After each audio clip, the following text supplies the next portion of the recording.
Donc on va terminer par une dernière planche. Donc là, si vous n'arrivez pas complètement à voir ou à suivre le tutoriel, c'est pas un problème, parce que là, ça va devenir compliqué. Donc on va reprendre notre arche avec ces deux colonnes, son entrée, de largeur, toutes les trois identiques.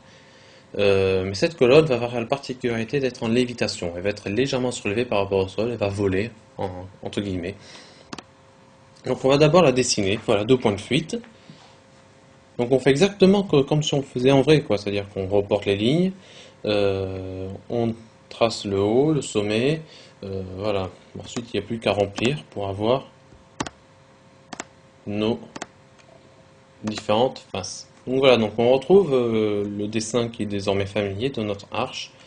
Et j'ai volontairement exagéré les lignes d'en bas parce que notre arche est en lévitation au-dessus du sol. Donc il faut savoir, pour projeter l'ombre, il faut savoir à quelle hauteur elle est. Donc elle peut être à la hauteur par rapport à ici, ou bien elle peut être plus proche. Donc moi j'ai supposé qu'elle était plutôt par là, à cette hauteur-là. Donc là maintenant on a une meilleure visualisation de la hauteur de notre arche par rapport au sol. Et à partir de là, on a les points de construction nécessaires pour tracer l'ombre. La petite note de complexité sera d'avoir l'ombre du passage des rayons du soleil sous l'arche, parce que là, des rayons du soleil peuvent passer ici, mais on ne les voit pas. Enfin, ça va devenir assez compliqué, on aura besoin de tracer des traits supplémentaires. Ça va venir. Donc voilà, donc projection verticale du soleil, qui permettra de tracer les projections verticales des rayons du soleil. Donc voilà, donc on va d'abord commencer. On peut commencer soit par les projections verticales des rayons, ou soit commencer par les rayons de soleil eux-mêmes.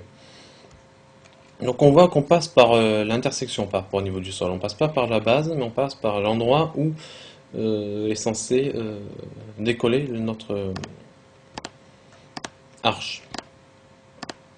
Donc voilà, donc là on dessine tous les traits de construction. On ne sait jamais, ça peut être utile. Donc là, on sait maintenant que notre ombre va être contenue entre cette ligne-là et cette ligne-là. Après, il reste à savoir quelle forme, quelle figure aura notre ombre.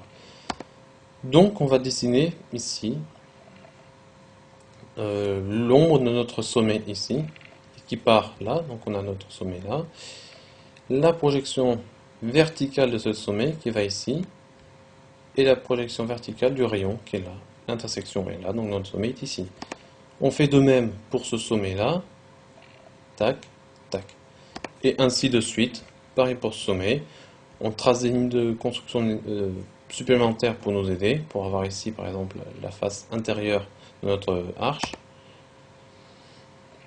D'autres traits de construction. Et à partir de ça, on peut avoir facilement tous nos sommets. Et la projection du sommet au sol. Donc, quand on a fini, on devra avoir un dessin complet de notre ombre. Et voilà. Donc évidemment, il faut être assez attentif lorsqu'on dessine. Il faut vraiment regarder si on a tous nos sommets projetés, il faut regarder si on a tous nos points d'intersection, avoir aussi une certaine vision 3D de notre volume pour savoir où les rayons vont passer et où ils ne vont pas passer. Donc ça demande quand même pas mal d'entraînement, pas mal de travail.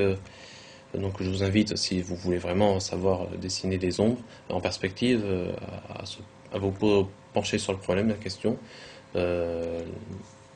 Là, c'est par vidéo, c'est assez petit. Et voilà.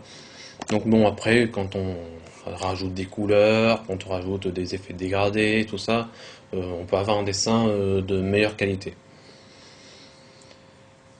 Donc voilà, donc c'est terminé pour ces petits entre guillemets cours sur perspective, en espérant ne pas avoir été trop long et pas été trop barbant, j'espère. Donc je pense renouveler la chose pour d'autres domaines dans le dessin, simplement. Voilà. Donc en vous souhaitant de bons dessins et aussi, évidemment, comme moi, de bonnes prises de tête. Voilà, et à une prochaine fois, certainement.